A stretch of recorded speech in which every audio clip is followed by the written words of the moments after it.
Bienvenidos a Voces de la Biblioteca Upasica.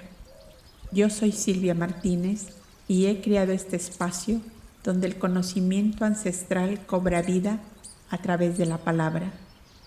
Aquí exploramos los misterios del universo, la sabiduría oculta y las enseñanzas que han guiado a la humanidad a través de los siglos.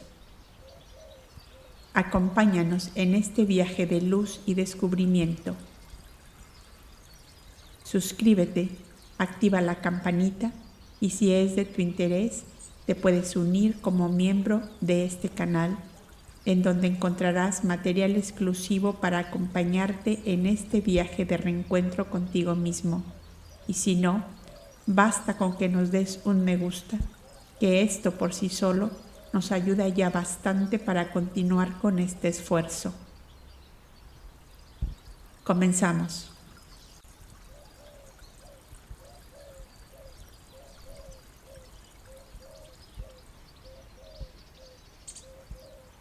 No fue en el templo ni en la escuela donde el Cristo aprendió,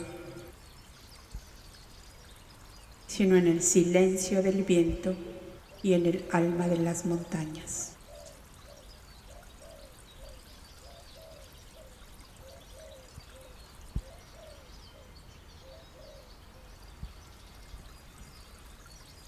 En las cumbres del Líbano.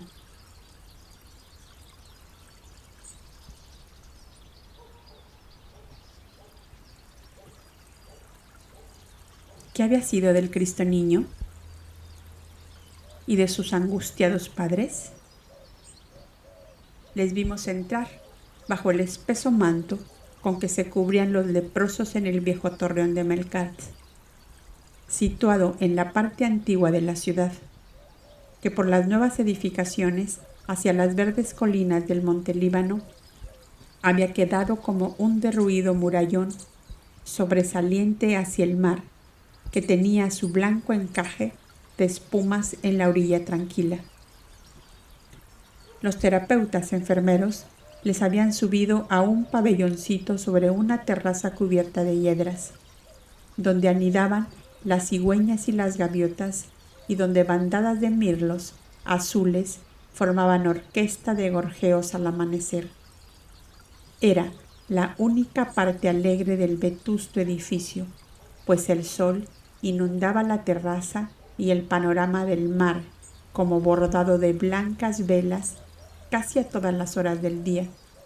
Distraía agradablemente la imaginación. Joseph, mustio y pensativo, y Miriam, llorando silenciosamente, parecían inundar de una ola de dolor resignado y silencioso aquel desmantelado pabellón, donde no había más moblaje que el estrado de madera adosado a los muros, donde se les dispusieron camas, una gran mesa de encina delante del estrado y sobre ella unas ánforas con agua y vino y una cesta de pan y de frutas secas, que era todo cuanto se ofrecía a la vista. Uno de los terapeutas que les encendió apresuradamente la hoguera les había dicho al dejarles: «Aquí estáis en seguridad, descansad hasta mañana». Y el divino niño, que ya contaba 1 año y 10 meses, no se daba por enterado, como es natural, del padecimiento de sus padres y daba alegres gritos y vivaces palmoteos cuando las cigüeñas y las gaviotas se posaban frente a su puerta después de grandes revoloteos, en que lucían al sol sus blancas alas bordeadas de negro. Y Miriam, mirándole tristemente, sentadito en un grueso cobertor junto a la puerta, por donde entraba el sol en dorados resplandores, le preguntaba con su voz de alondra: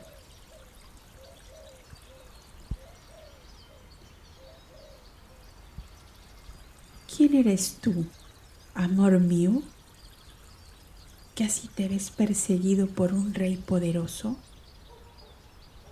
¿Qué traes tú a este mundo que codicia tu vida, el que todo lo tiene en sus manos?» ¿Qué puedes quitarle tú, mi adorado, a ese rey aliado de César, el Señor del mundo? ¿Qué sombra puedes hacerle, mi dulce Jacinto en flor, a él, que es como una gigantesca encina sobre el país de Israel?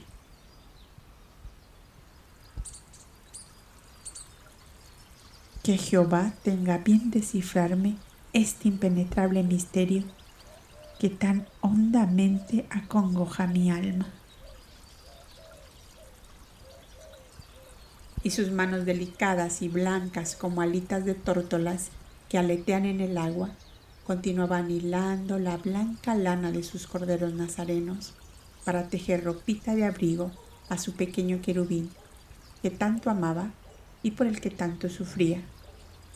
Joseph, por su parte, cuyo hábito de trabajo era tal que le causaba honda nostalgia esta inquietud, buscó y encontró en los oscuros rincones de aquel pabellón algunos elementos de trabajo manual, gruesos haces de varillas de mimbres atados de juncos, madejones de fibra vegetal, todo en confuso amontonamiento que denotaba haber sido puesto allí como para dejar otros espacios libres.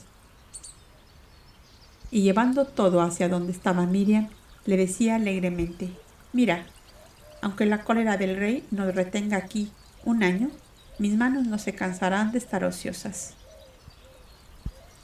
Y se entregó a la labor que le deparaba la providencia, con el mismo ardor y entusiasmo con que trabajaba en su taller, cobrando dinero para el sustento del hogar. Los terapeutas les amenizaban las veladas de invierno en torno a la hoguera con la lectura de los libros santos y con sus conversaciones saturadas de esa ciencia divina de Dios y de las almas que aligera y suaviza las más hondas angustias de la vida.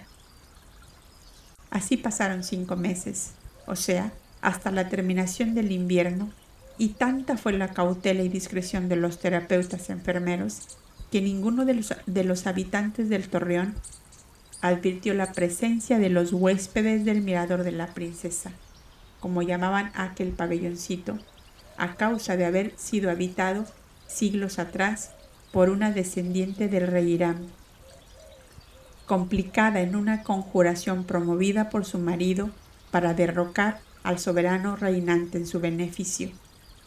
Y por extraña coincidencia, aquel pabelloncito, cautiverio de una princesa ambiciosa, servía ahora de amparo y refugio al que un día diría a las multitudes: «Las raposas tienen sus madrigueras y los pájaros sus nidos, pero el Hijo de Dios no tiene una piedra para recostar su cabeza».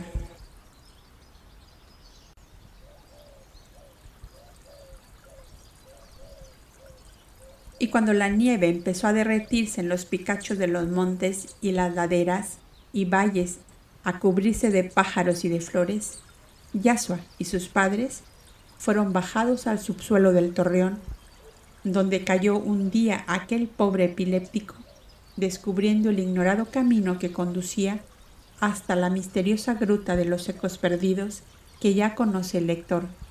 Desde allí, sin peligro, se podía continuar el viaje en asnos hasta el santuario del Monte Hermón, donde los ancianos esperaban con grandes ansias al Cristo Niño para cobijarle entre sus brazos hasta que pasara todo el peligro.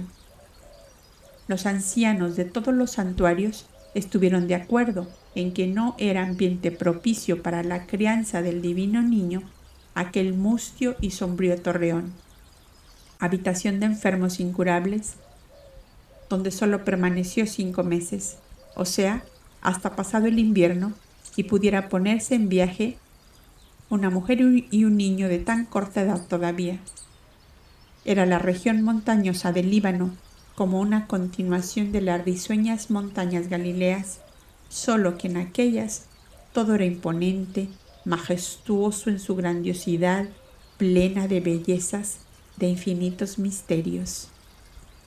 Para que los poetas bíblicos y en particular el rey de los palacios de oro y los amorosos cánticos haya comparado a la esposa amada con los cedros del Líbano, con sus palmeras flexibles, con sus huertos cerrados, umbríos, como búcaros de flores, es porque aquellos parajes eran verdaderas regiones de encanto, donde la pródiga naturaleza había hecho desbordar sus privilegiados dones de maga. «Qué lejos va quedando nuestra amada Nazaret», decía Miriam a Joseph, a cada jornada en que bajo aquella frondosa vegetación se sentaban a descansar. Dos terapeutas prácticos de la región y de los refugios del camino les acompañaban simulando ser una familia de montañeses que habían estado de compras en la capital y regresaban al terruño nativo, y siendo costumbre unirse varios parientes o vecinos para realizar estas travesías, a nadie podía extrañarle. Además, la agitada Palestina, dominio de Herodes el Grande y del poderoso clero de Jerusalén, que en la Judea dominaba tanto o más que el rey, quedaban ya lejos, y no era de temer que sus espías hubieran llegado a tan larga distancia. Al salir de la gruta de los ecos perdidos, se les agregó la pequeña caravana de un mercader de Tolemaida con 2 hijos y 3 criados, que 2 veces al año realizaba esta travesía llevando ricos tejidos, tapices, lino y púrpura de Sidón y de Tiro a Cesarea de Filipo y a Damasco, de donde tornaba trayendo los artísticos cofrecillos de maderas olorosas con incrustaciones de plata, para que las princesas tirias y sidonias guardaran sus perfumes y sus secretos de amor. Los delicados posapiés, como cubiletes tallados en ébanos, para que descansaran las bellas sus piececitos menudos y blancos, hundidos entre babuchas de púrpura recamadas de nácar y oro. Amán, el mercader, tuvo la desgracia de sufrir una caída en los escarpados senderos de la montaña y en la cual sufrió un dislocamiento en la columna vertebral que le impidió andar por sus pies durante los pocos años que sobrevivió a este accidente.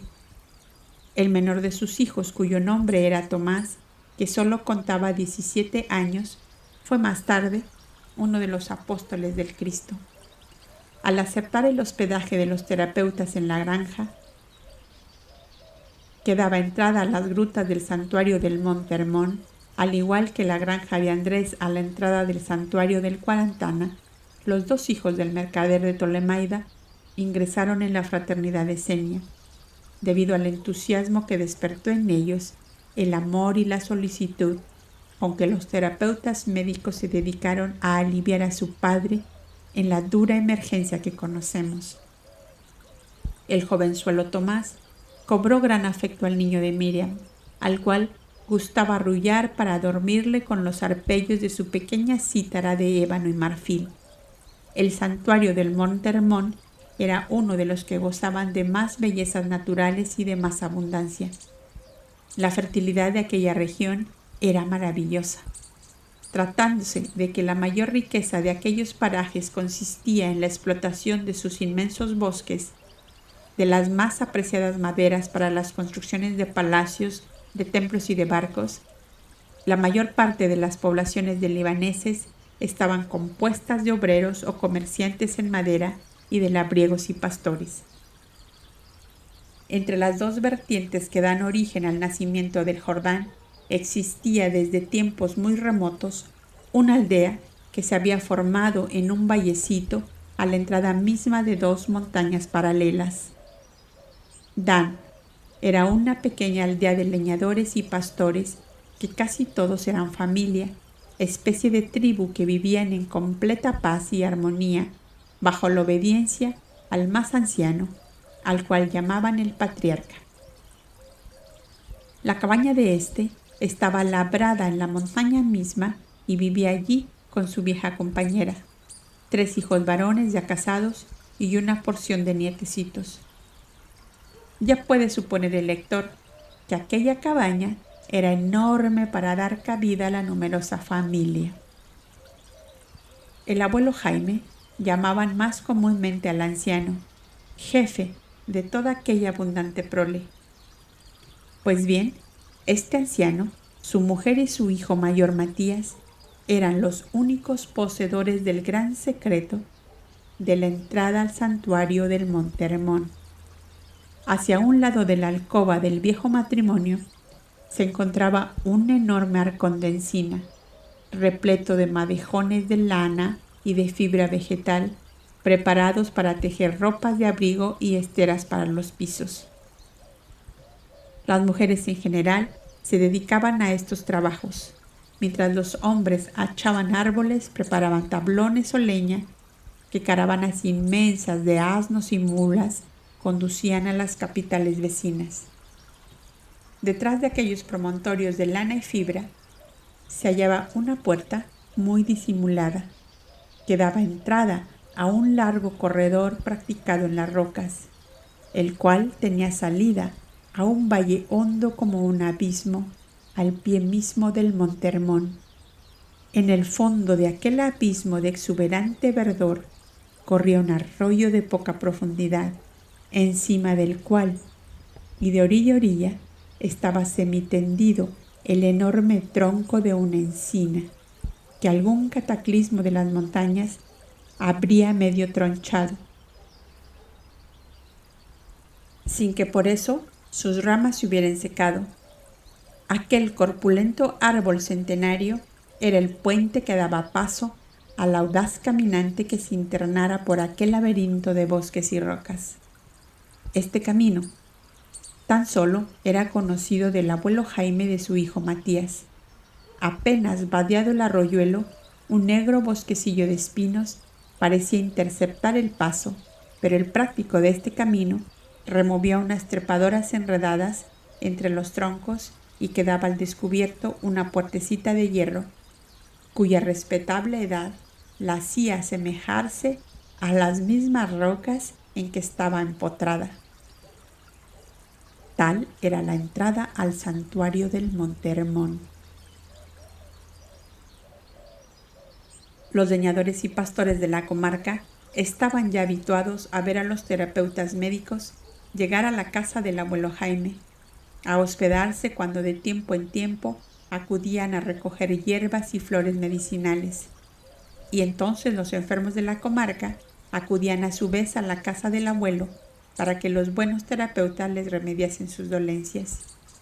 Y Joseph y Miriam, con su niño en brazos, llegaron una tarde a la cabaña del abuelo Jaime con los dos terapeutas que les conducían.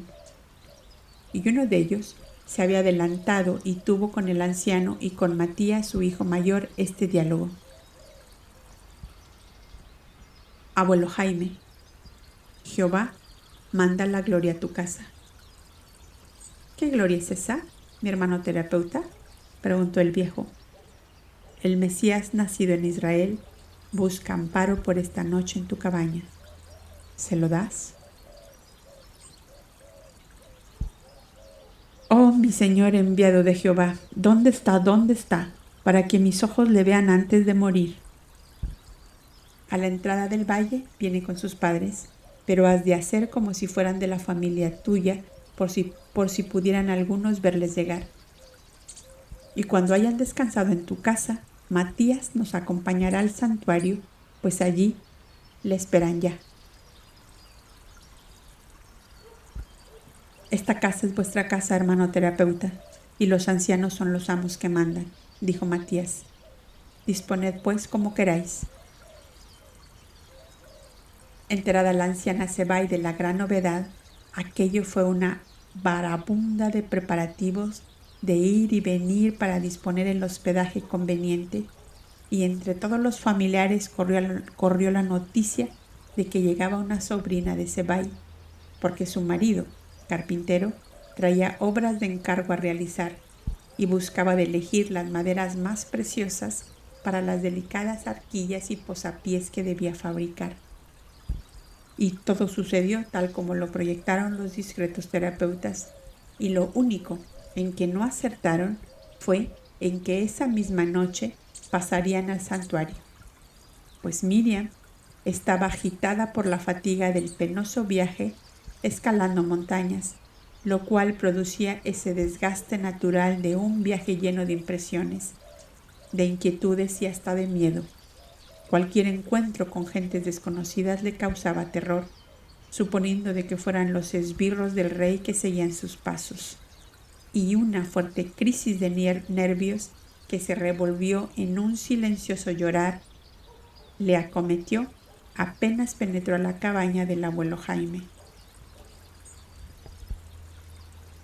El tierno y espontáneo grito de amor de Zebai, que la llamaba con toda su alma, ¡hija mía!,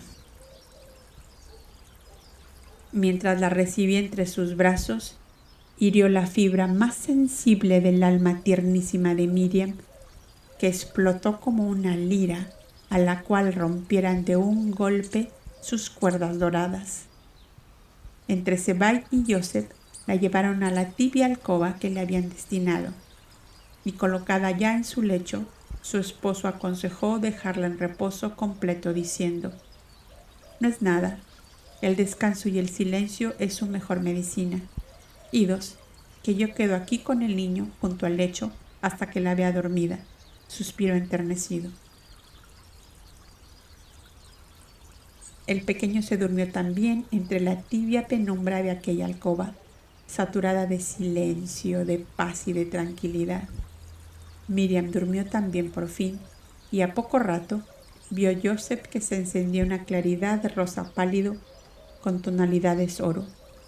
Miró hacia todos lados creyendo que alguna lámpara oculta había sido encendida, mas la claridad subía de intensidad e iba llenando la alcoba. Luego vio que se diseñaban con líneas más definidas dos siluetas humanas que, acercándose la una a la otra, se confundieron en un estrecho abrazo. En una reconoció enseguida a Miriam, aunque más esplendorosa en su belleza que lo era en la materia. En la otra encontró un marcado parecido con ella y a la vez con el mismo niño dormido entre sus brazos. La intuición ayudó a Joseph a descubrir el secreto de aquellos transparentes personajes en el sutil y luminoso escenario en que la alcoba se había transformado. «Yashua y Miriam, Yashua y Miriam», murmuró quedito Joseph, emocionado profundamente. Comprendió que ellos se manifestaron mutuamente sus pensamientos, aunque no pudo entender claramente, captó la onda con más o menos certeza. «Paréceme que Yashua dice a su madre que viva tranquila y nada tema, porque él tiene un camino largo que andar todavía, y que por mucho que hagan los hombres, no le harán morir hasta que llegue la hora que está marcada», se decía Joseph a sí mismo. Entendió a sí mismo que ella le decía: «Que muera yo, hijo mío, antes que tú, porque yo no podré vivir ni una hora sin ti».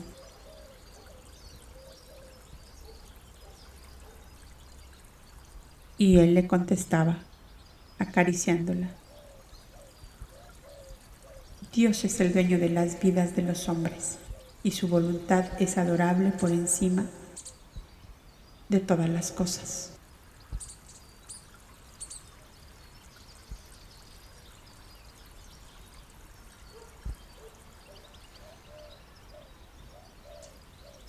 La emoción inundó de llanto los ojos de Joseph y sus lágrimas caían sobre el niño dormido en su regazo. La visión se fue esfumando lentamente y, dejando a Joseph, el niño, al lado de su madre, pasó a la gran cocina comedor de la cabaña, que era donde estaba encendida la hoguera y donde se reunía al caer la noche toda la familia. Las madres jóvenes daban de comer a sus hijos pequeños y los llevaban a sus lechos, con lo cual empezaba a reinar la tranquilidad y la quietud en la gran caverna central. Después Zebai y sus nueras continuaban hilando y tejiendo, mientras en el fuego humeaban las marmitas y entre el rescoldo se cocía el pan para la cena de los mayores. Los dos terapeutas, guías, hablaban aparte con el abuelo Jaime y su hijo Matías, y a poco rato el mayor de los terapeutas llamó la atención de los otros hijos y de los nietos mayores del anciano para que escucharan lo que debían hacer. Les hizo el relato del nacimiento de Yahshua, en el cual estaba encarnado el Mesías esperado por Israel y anunciado por sus profetas. Les refirió la persecución de que era objeto por parte del rey Herodes y cómo toda la fraternidad esenia se había tomado el cargo de salvar y proteger al Cristo niño hasta que llegara al cumplimiento de su excelsa misión de Salvador de los hombres. Explicó ampliamente lo que era la fraternidad esenia, a la cual pertenecían de tiempo atrás el abuelo Jaime y el mayor de los hermanos, Matías, que ya había entrado al grado segundo. Uno de los nietos de nombre Zebeo rompió el silencio con gran impetuosidad.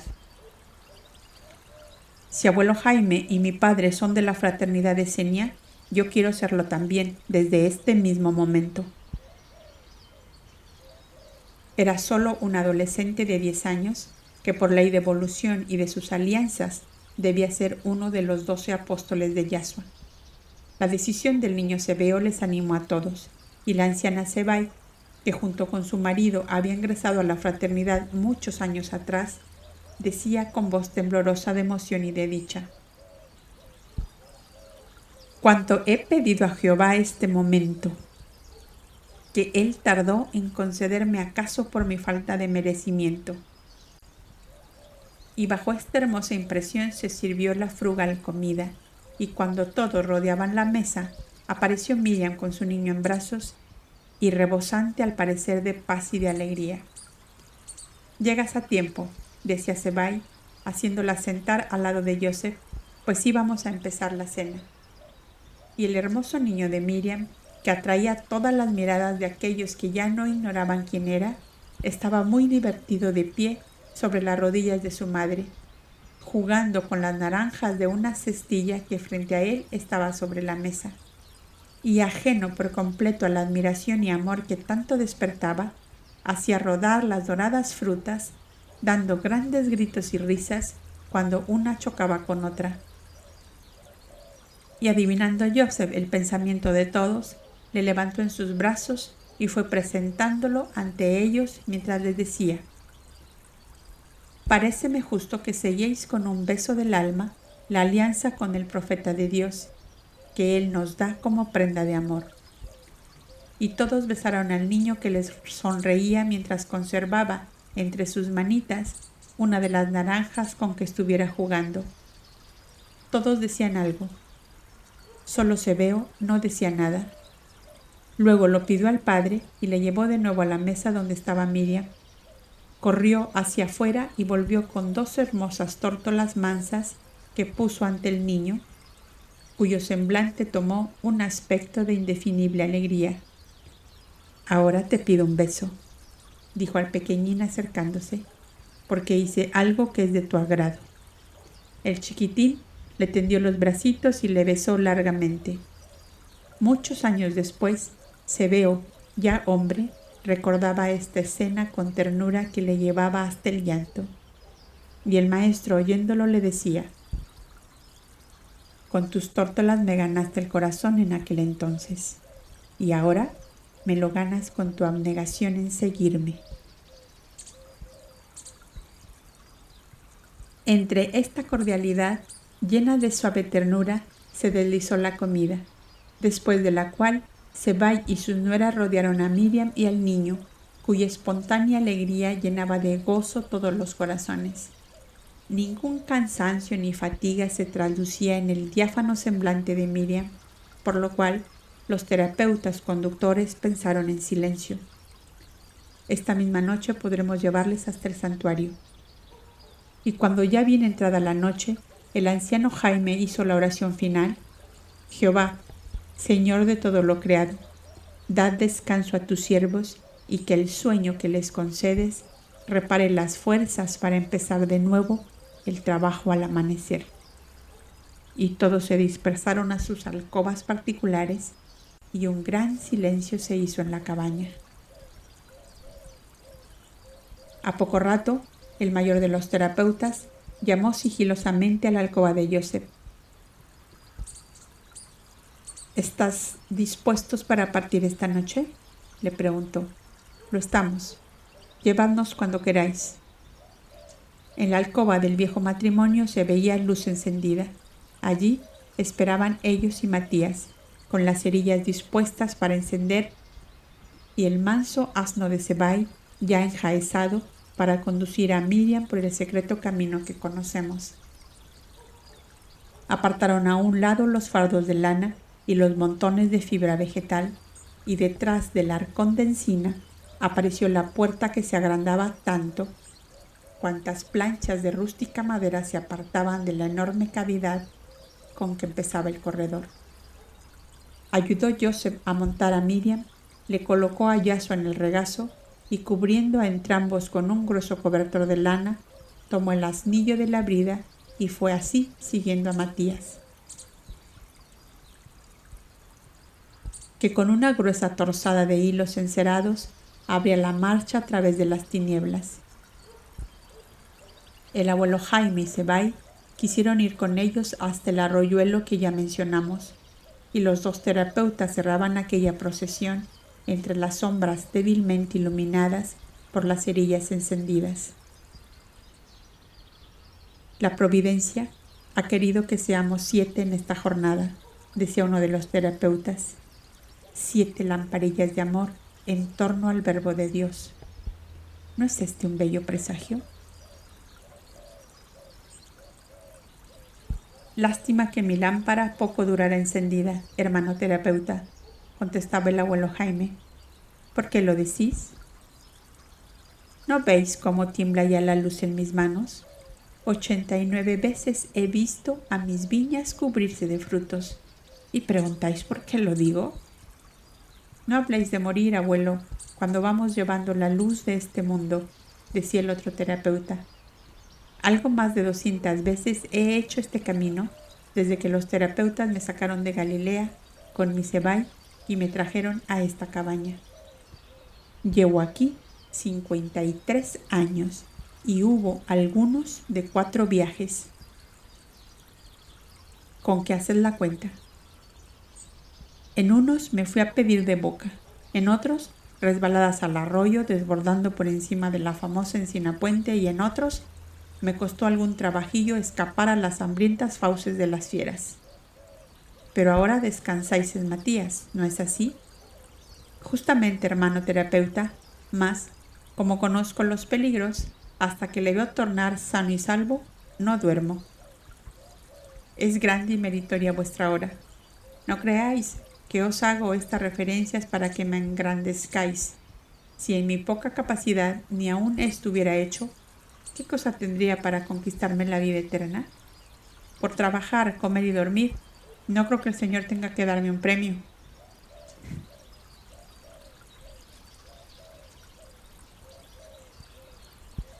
¿No andáis vosotros de un lado para otro, recogiendo leprosos, paralíticos y abandonados, sin más compensación que tenerles a vuestro cuidado y curarlos durante meses y años?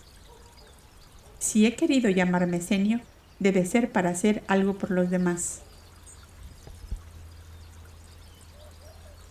Bien razonas y piensas, abuelo Jaime, y acaso teniendo esto en cuenta es que la eterna ley ha querido que el que viene para la salvación de los hombres te visitara a ti en tu propia casa, antes que a muchos otros.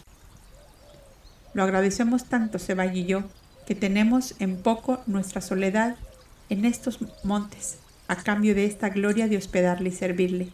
¿Y será por mucho tiempo?, preguntó la buena mujer, deseando sin duda que fuera larga la estadía del niño divino en aquellas montañas.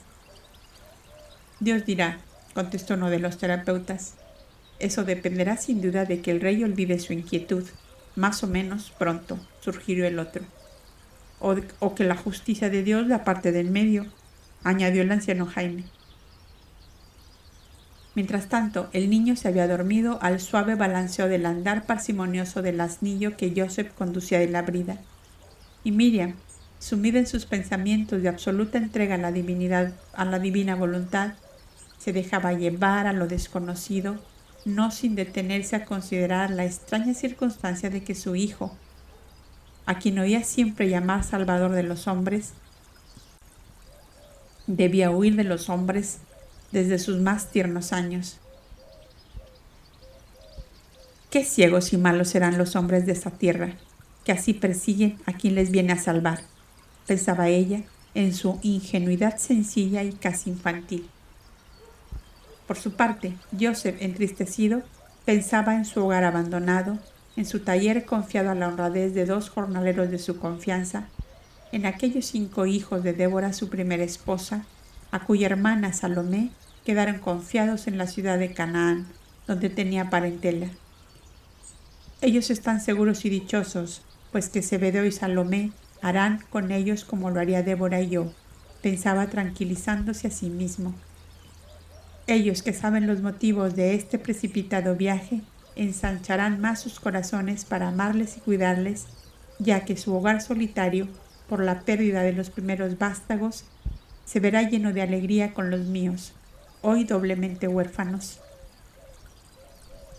Este recuerdo le rasguñó el corazón como un estilazo y se detuvo un momento para apartar el manto de Miriam y besar al pequeñín dormido.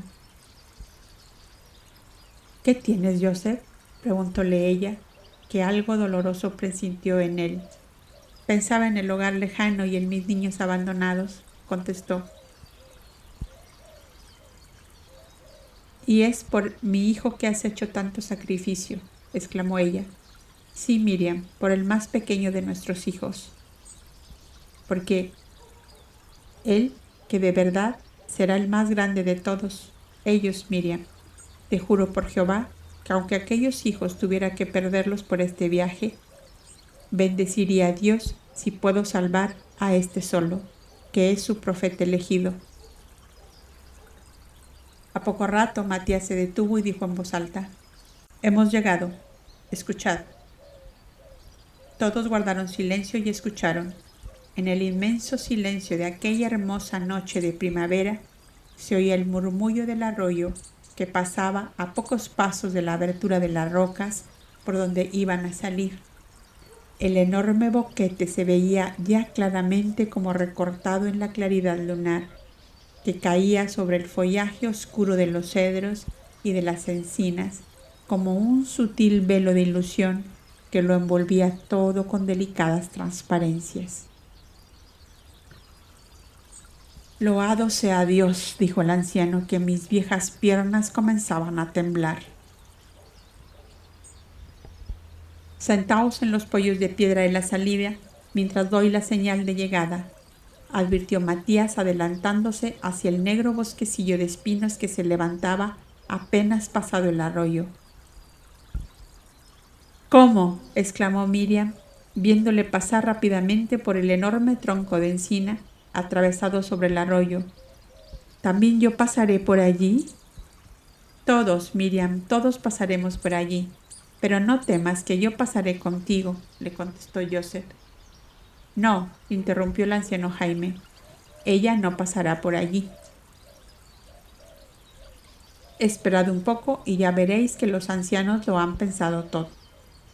A poco rato de haber desaparecido Matías, tras del bosque de espinos, aparecieron guiándole 2 esenios de obscura túnica, tal como las de los terapeutas.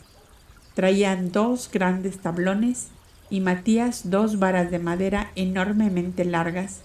Entre los 3 tendieron al lado de la encina caída los tablones, y unos de un lado y otros del lado opuesto sostuvieron ambas varas, que servían de pasamanos a los viajeros menos habituados a la rusticidad del pasaje. Joseph cargó al niño en brazos y con Miriam de la mano cruzaron los primeros.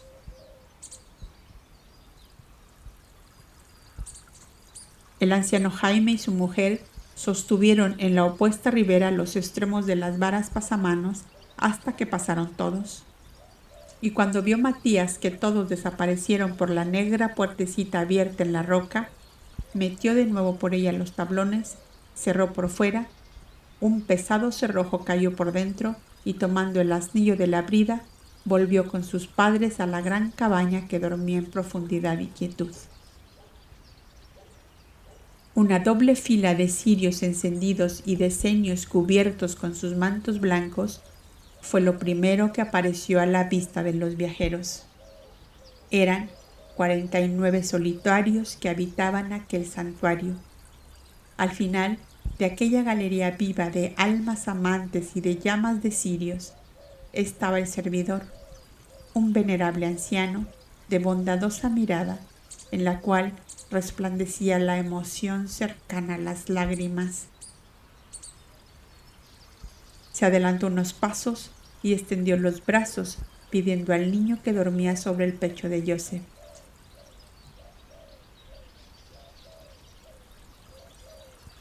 Canta, Hilarión, el más hermoso canto de tu vida, porque no hubo para ti otro día más glorioso que este. Canta, Hilarión, canta, Hilarión. Se dijo a sí mismo con temblorosa voz el anciano, al estrechar suavemente a su pecho a Yashua dormido, como si nada anormal pasara en torno suyo.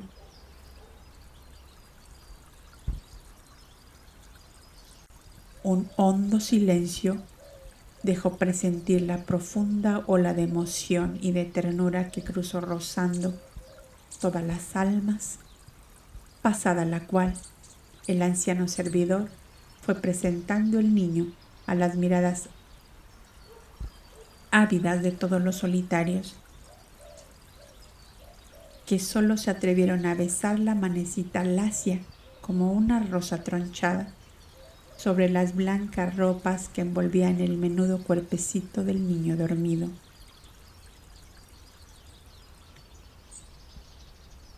Tanto como vosotros le amáis, le odian otros hasta desear su muerte, dijo Miriam, enternecida a la vista del tiernísimo amor que los esenios demostraban a su hijo. Si los que le odian supieran quién es este niño y por qué viene a esta tierra, no le odiarían más. Los hombres más inconscientes que malos son víctimas de la ignorancia, expresó el anciano servidor, devolviendo el niño a su madre en el momento en que el pequeñín se despertaba, refregándose los ojitos que aparecían deslumbrados por la viva claridad de tantos cirios que le rodeaban. Ojos de piedad infinita, decían unos. Ojos de amor sin límite ni medida, añadían otros. Ojos que alumbrarán los caminos de los hombres. Ojos que irradiarán la luz de Dios sobre los pecadores, los tristes y los enfermos.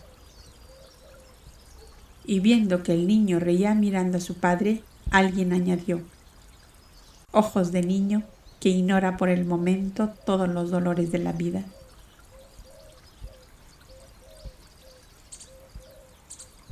Y así fueron conducidos a la habitación que les habían preparado, donde ninguno, de todos cuantos allí estaban, podían saber por cuánto tiempo la habitarían. 5 años y 7 meses pasó allí Yashua con sus padres, recibiendo de los esenios, junto con la más dulce ternura, los principios de vasta educación e instrucción espiritual y moral que debía ir despertando lentamente el excelso espíritu luz que se ocultaba bajo aquella envoltura de carne. 3 veces en ese periodo de tiempo salió Joseph y fue a Canaán de Galilea, donde estaban los hijos de su primera esposa, Llegaba por la noche ocultándose como un hombre perseguido por la ley, y días después salía también de noche y llevado por los terapeutas como si fuera un pobre leproso envuelto en pesado manto. Hacía el recorrido que conocemos hasta llegar de nuevo a la hospitalaria cabaña del abuelo Jaime, de donde pasaba al santuario del Monte Hermón que guardaba su tesoro. Del último de estos viajes regresó trayendo a Miriam la noticia de que el rey Herodes había muerto en esos días, consumido por un horrible cáncer que le había roído la garganta hasta las entrañas, haciéndole exhalar lastimeros gritos que se oían a larga distancia, tal como las lamentaciones de las madres betlemitas cuando les degollaban a sus hijos. Y que en todo Israel decían a media voz, por temor aún al rey que estaba muriendo: justicia de Jehová sobre el asesino de los inocentes. En el 4º año de residencia de Yahshua en el santuario del Monte Hermón, entregó su espíritu al Señor Hilarión, el anciano servidor que contaba 92 años de vida, habiendo pasado 64 en los santuarios de Monte Carmelo, del Tabor y del Hermón. Fue el primer dolor de Yahshua, que contaba 6 años de edad, pues el anciano servidor fue como un tutor, su ayo y hasta su compañero de juego. Se hizo niño con el gran niño y vivió sus postreros años con una beatitud divina, como en un éxtasis de amor supremo, del cual una noche se despertó en la inmensidad del infinito. Y el niño Yahshua, a quien su madre no lograba arrancar del lado del cadáver de Hilarión, decía a cada instante a todos los que se acercaban: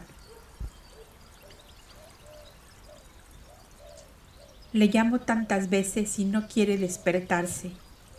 Madre, dile que despierte, porque me hace daño verle siempre dormido.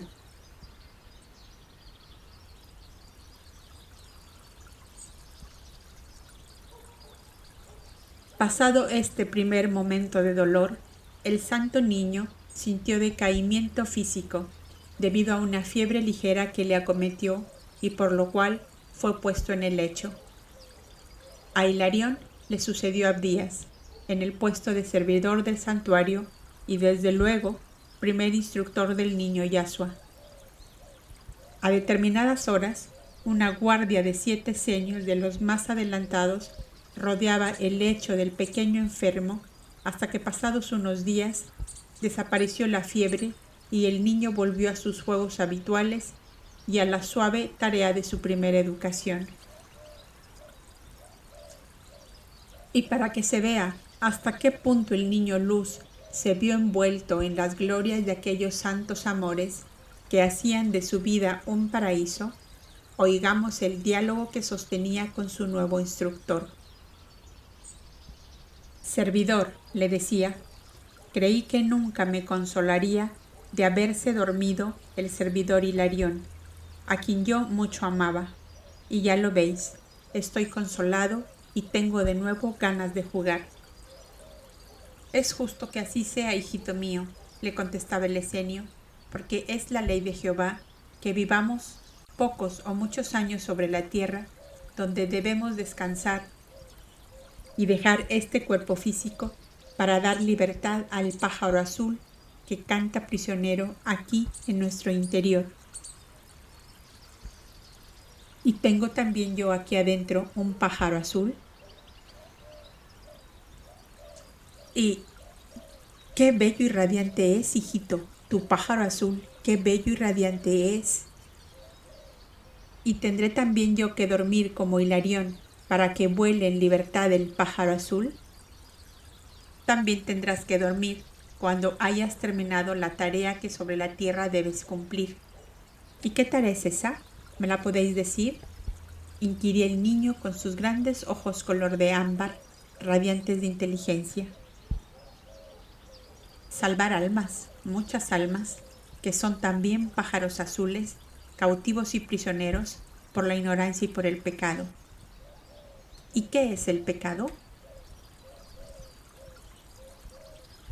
El pecado es todo aquello que contradice la ley de Jehová. Oh Jehová, cuán bueno es Jehová. Hilarión me decía que Jehová está en el sol que nos calienta con sus rayos y que hace nacer las simientes y abrirse las flores y madurar los frutos. Que Jehová está en la lluvia que fecunda los campos y alimenta las vertientes de que se forman los ríos y las fuentes, que es quien enciende la luna y las estrellas y da vida a los hombres que viven como nosotros aquí en la tierra. Que Jehová esté en el alma de mi madre, que es toda bondad, de mi padre, que tanto me ama, y de todos cuanto yo conozco. Mas, ¿podéis decirme cómo es Jehová? ¿Podéis decirme cómo es que Jehová puede caber dentro de mí, que soy tan pequeño?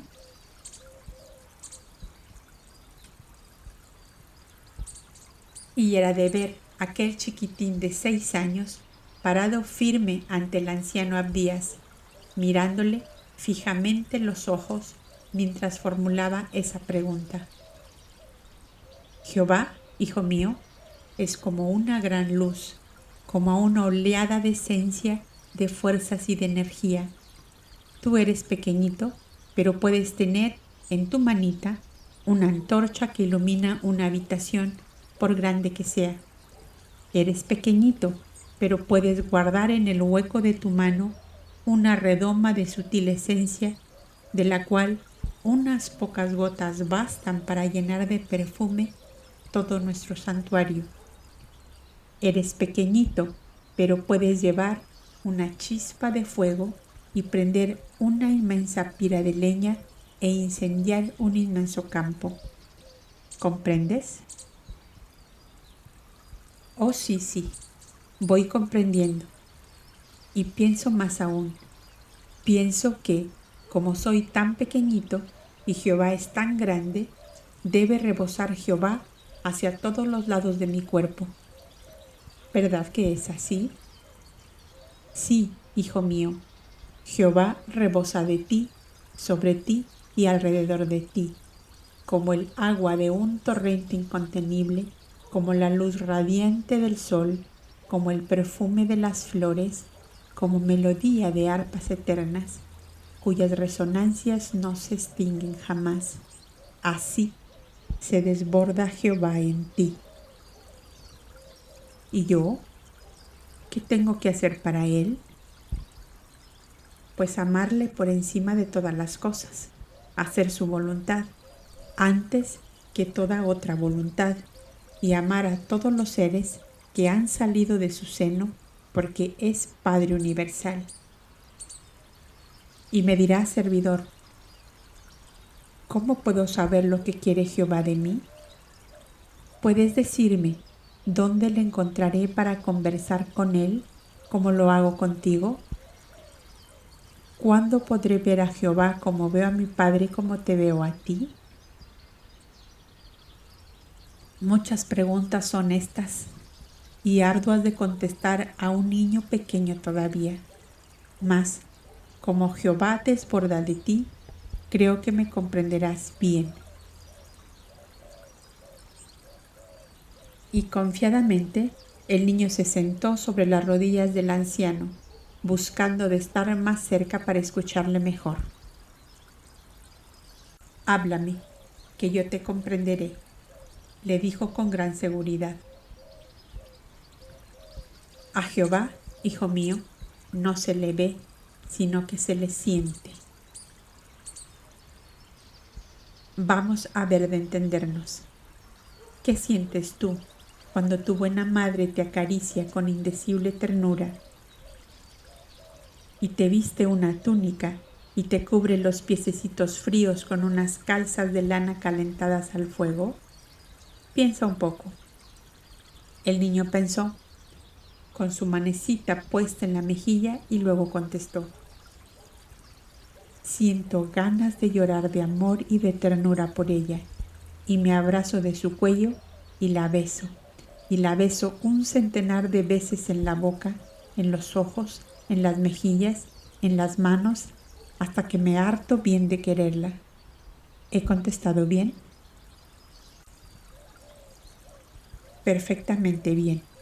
Toda esa expresión de amor y de gratitud que sientes hacia tu madre por su amor a ti es Jehová que se desborda de tu corazón. Entonces, cuando me irrito porque se me escapan las tórtolas con que juego y los corderillos que arrastran mi carrito, y cuando me escondo en un rincón para no ver ni querer a nadie, ¿es porque Jehová se ha escapado de mí y ya no me quiere más?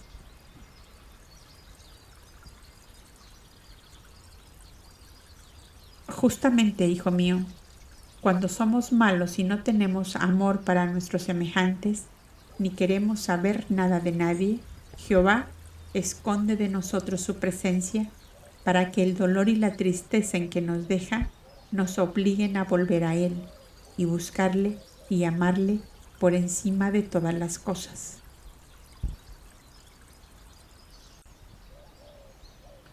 Yahshua, Yahshua, sonó desde el opuesto lado del patio la voz dulcísima de Miriam. Deja en descanso al servidor y ven, hijo mío, que es la hora de tomar alimento. ¿Es madre? ¿Voy? Sí, hijito, vete con ella, que su voz es la voz de Jehová para ti. Y ahora sí que desbordará Jehová, porque ella me estará esperando con lo que más me gusta, castañas con miel. El niño dio un beso al servidor y cruzó corriendo el patio hacia la habitación donde le esperaban sus padres. El anciano Abías cruzó las manos sobre el pecho mientras le seguía con la mirada, y los muros roqueños de su alcoba le escucharon decir: ¿qué hice yo, Dios mío? ¿Qué hice yo para merecer la dicha de tener en mi regazo este resplandor de tu divinidad?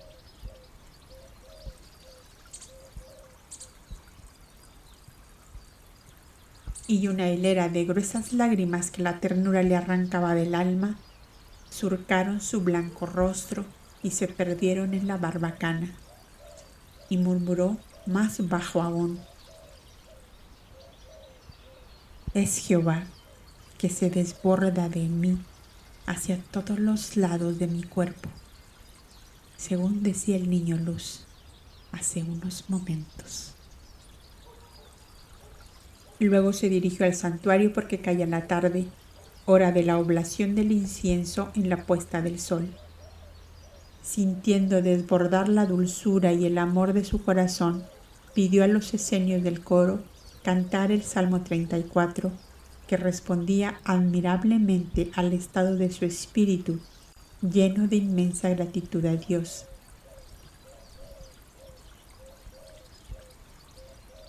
Bendeciré a Jehová en todo tiempo, y mi alabanza será siempre en mi boca.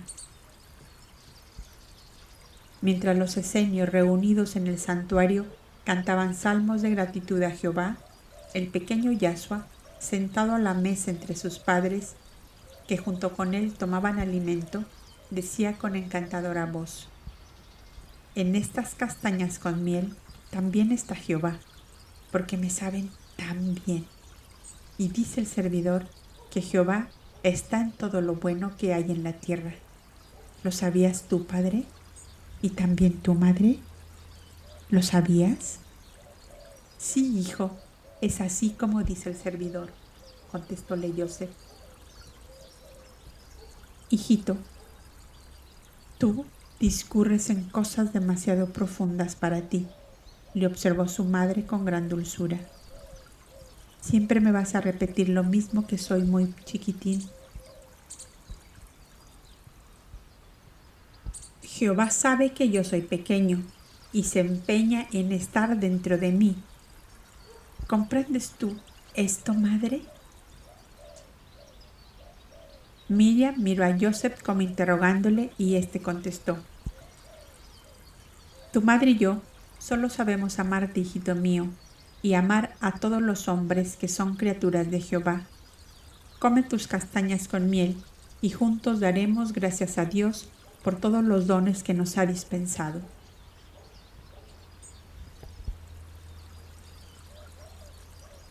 Terminada la frugal refección, el niño juntó sobre el pecho sus manecitas como alas de tórtolas que se pliegan y murmuró el comienzo de la plegaria habitual al concluir la comida. Bendigamos a Jehová, que mantiene nuestras vidas para servirle y amarle sobre todas las cosas.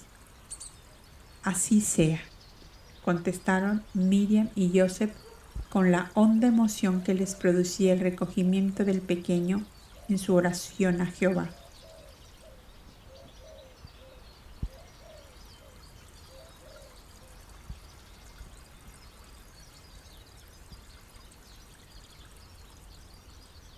¿Estás tú dispuesto a aprender también?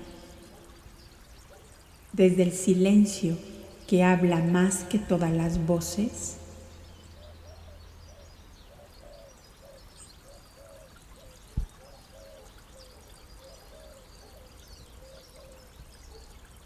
Correspondencias arqueológicas y tradicionales del capítulo en las cumbres del Líbano. El Monte Hermón tiene resonancia sagrada en múltiples tradiciones ancestrales. Allí se realizaban antiguos ritos de iniciación solar y en el libro de Enoch se menciona como el lugar donde los vigilantes descendieron al plano físico, trayendo saberes ocultos a la humanidad. La imagen del niño Cristo siendo educado en silencio en lo alto del monte nos conecta con tradiciones celtas, védicas, andinas y egipcias, donde los hijos del sol eran preparados en templos naturales, con la montaña como altar, el viento como palabra y el silencio como maestro. Este capítulo no es solo una narración, es una memoria resonante de los antiguos refugios de sabiduría, de aquellos lugares donde la enseñanza no era letra, sino vibración.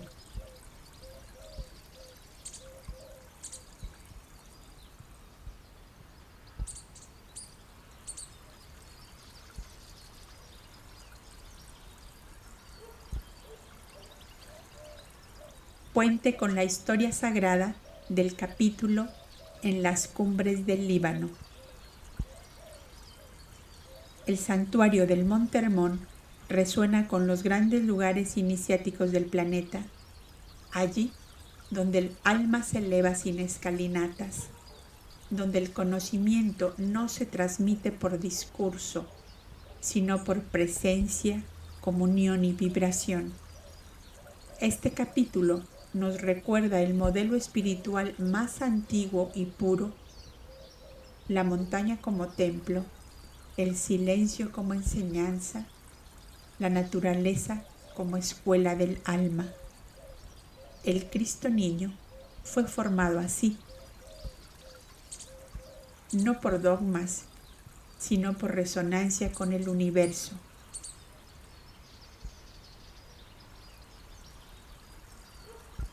Porque el Cristo se revela donde reina el silencio, y la montaña siempre ha sido su primer santuario.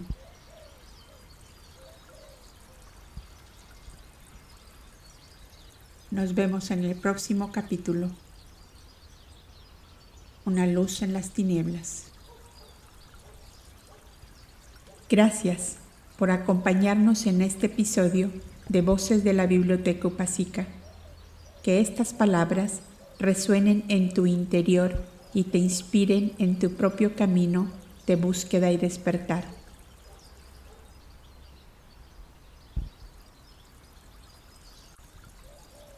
Y como decía la gran Madame Blavatsky, La mentira baja estrepitosamente por un plano inclinado, mientras la verdad sube penosamente cuesta arriba.